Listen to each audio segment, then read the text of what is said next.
হারিয়ে বিশ্ব হয়ে গেলেন এমন সময় তার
এখন আপনি বলতে পারেন রসুল মডেল, কিন্তু রসুল তো সবাই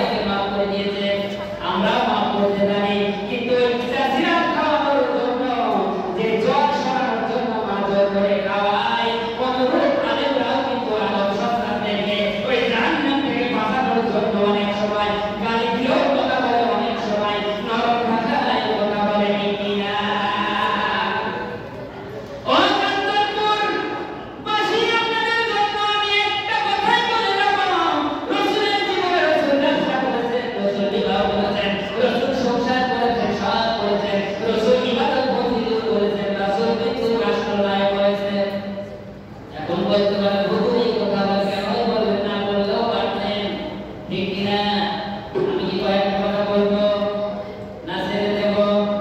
আমি বললে কি বাড়ি পর্যন্ত যেতে পারবো? রাসূলের জীবনে এমন ঘটনা ইতিহাসে স্বাক্ষরিত সংরক্ষণ করে রাখা হয়েছে। যেই নবী হযরতে মুহাম্মদ রাসূলুল্লাহ সবাই বলে সাল্লাল্লাহু আলাইহি ওয়াসাল্লাম একে একে 27টি যুদ্ধের যখন অংশগ্রহণ করলেন হুজুর, আমরা ওই পথে যেতে রাজি নাই। বলেন তো মনটা যদি নরম থাকে, কোমল থাকে, তাহলে যুদ্ধের ময়দানে তরবারি ধরা যায় নাকি? একটু আওয়াজ দিয়ে বলে যায় নাকি? কখনো যায় না। আমার রাসূল খারাপ ভাইয়ের কাছে সৎকার করলেন। এক সাহাবী এসে বললেন, ইয়া রাসূলুল্লাহ, ইয়া হাবিবাল্লাহ, আমার তো মনে হয় আমি বিবাহ করব না, আমি সংসার করব না, আমি ছেলে মেয়ে জন্ম দিব না। আমার রাসূল বললেন, ও আমার সাহাবী কেন? তিনি বললেন, ইয়া রাসূলুল্লাহ, ইয়া হাবিবাল্লাহ, আমি নবুরে মক্কার জমিনে ইবাদত বন্দেগী করতে যাব, ছেলে থাকলে সংসার করতে হবে, স্ত্রী থাকলে কাজ করতে হবে, মুনাফা অর্জন করে তাদের খাওয়ার জোগাড় করতে হবে। এই জন্য আমি বিবাহ করতে চাই না। আমাদের সমাজে অনেক মানুষ আছে, আমি বিবাহ করব না, আমি বিবাহ করব না, সংসারের সাথে সম্পৃক্ত হতে চাই না, সংসারী করতে গেলে হয়তো বা কাজ করে যেতে হবে। এই জন্য এই ভাই কিন্তু সংসারের কারণে কিন্তু ছেড়ে দেয় কিনা? কিন্তু এইটা কিন্তু রাসূলের সুন্নাত। রাসূল বললেন, ও আমার সাহাবী, দেখো তো আমি কি বিবাহ করেছি? বলে সুবহানাল্লাহ। আরে আওয়াজ দিয়ে বলে সুবহানাল্লাহ। রাসূল বললেন, ও আমার সাহাবী, দেখো আমি কি বিবাহ করেছি? আমি একটা নয়, দুইটা নয়, 11টি বিবাহ করেছি। আমি কি সংসার করি নাই? আমি কি এই মক্কার জমিনে সংসার চালাতে গিয়ে আমি কি আল্লাহ থেকে অনেক দূরে সরে গিয়েছি? রাসূল বললেন যে, ও সাহাবী, আমি বিবাহ করলাম, সংসার করলাম, বিবাহ করলাম, রাষ্ট্র নায়ক হলাম, আমি 27টি যুদ্ধে অংশগ্রহণ করলাম, তাহলে আমার চাইতে তুমি বেশি কাজ করো, তুমি কেন বিবাহ করবে না? আমাদের গ্রামগঞ্জে এই সমাজে অনেক পুরুষরা রয়েছে, ছেলে যদি কোনো কর্ম না থাকে, বাবা বলতে কর্মে বিবাহ দেওয়া যাবে না, কিন্তু পরকীয়ায় যখন জড়িত হয়, ওই বাবা যখন লাখ টাকা করে হারায় কিনা, তাহলে কি করতে হবে? রেজেকের মালিক আল্লাহ বিবাহ দিনে দিনে কার্যকর যুবক যুবতী আছে না নাই? কিছু কাজ যারা বাবার জন্য কিন্তু মেয়ে পরকীয়ায় আসক্ত হয়ে যায়। আজ যে জামানার মধ্যে প্রবেশ করেছি, ছেলে পরদস্ত হয়ে গিয়েছে, বাবার মুখের দিকে তাকিয়ে থাকে, মায়ের মুখের দিকে তাকিয়ে থাকে, তবুও ছেলের কর্ম নাই, ওই বাবা কিন্তু বিবাহ দেয় না। কয়েকদিন পরে দেখা যায় ওই ছেলে আরেকটা মেয়েকে হিজরত করে পালিয়ে গেছে, আছে না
একটু আওয়াজ দেবো নাচবে